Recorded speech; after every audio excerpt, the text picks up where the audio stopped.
Good afternoon, everyone. I'm John Michael Batalier together with Cassandra Joy Sigara, and today we're going to tackle about the moral issue of genetic engineering. What is genetics? Genetics came from the Greek words genea and genesis. Genea, which means breed and kind, and genesis, which means descent and origin. Science that deals with the interaction of the genes and producing similarities and differences between individuals related by the descent. Engineering is the art and science that is concerned with the practical application of scientific knowledge, design, construction, operation of rocks, bridges, harbors, and buildings. So, in short, genetic engineering, human design into the formation of new genetics, combination in order to produce desired result.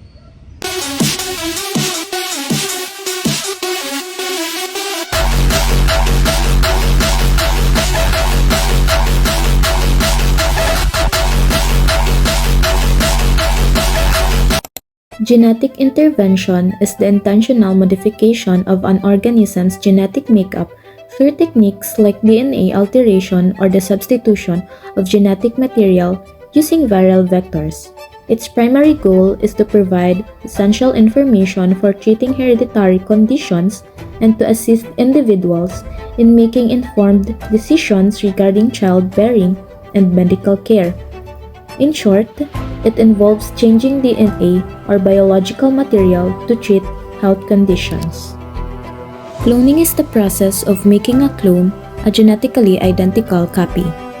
Cloning can refer to the technique of producing a genetically identical copy of an organism by replacing the nucleus of an unfertilized ovum with the nucleus of a body cell from the organism.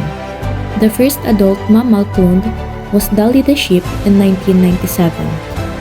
Organic transplant is the process of moving organs, tissues, or cells from one part of the body to another or from a donor to a different individual.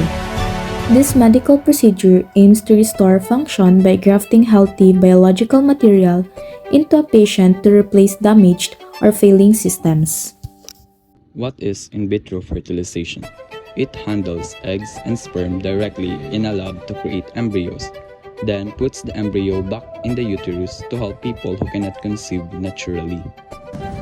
Embryo transfer is the final step of in vitro fertilization, where lab-grown embryo is placed into the uterus to achieve pregnancy. In plain words, after fertilizing egg and the sperm in the lab, doctors use a thin tube to gently put the best embryo into the uterus so it can implant and grow. According to Florentino T. Timbreza, the moral issue in genetic engineering center on the violation of human dignity, disruption of natural processes, and the potential abuse for altering in human life. Violation of human dignity and integrity. Chromosomal manipulation are considered a violation of human dignity, integrity, and identifying the human being. Ethical concern in reproductive technology.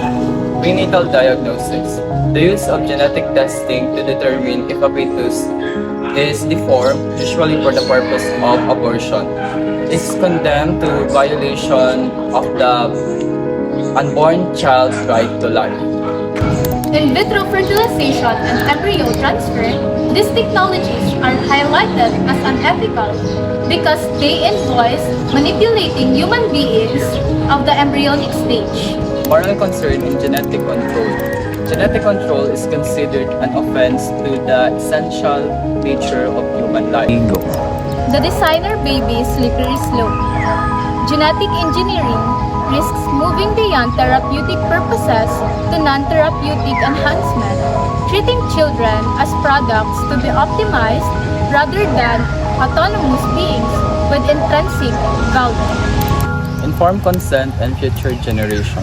Germline therapies, genetic changes passed down to offspring, raise the issue of inability to obtain consent from the future generation who will inherit the changes. Interference with nature and playing God. Genetic engineering is often viewed as a playing God type of interference with the natural order. This raises questions about human arrogance and the consequence of tampering with the fundamental building blocks of life. Natural law theory. Its core principle is that actions are good if they align with the natural order and the purpose of human life as designed by nature or a creator. Application to genetic engineering. Natural law often views genetic engineering with skepticism. If nature has an inherent design, re-engineering human DNA could be seen as playing God or violating the integrity of the human species.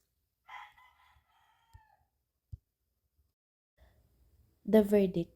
While therapeutic GE, fixing a broken gene to restore health, might be seen as supporting the natural drive for self preservation enhancement or making humans smarter or stronger, is often viewed as a violation of the natural human form.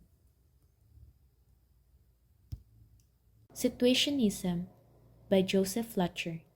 Its core principle is that the only absolute moral law is agape, or selfless love.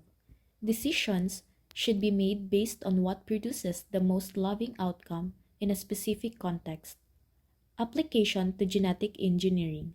A situationist wouldn't say genetic engineering is always right or always wrong. Instead, they would ask, does this specific application serve love? The verdict.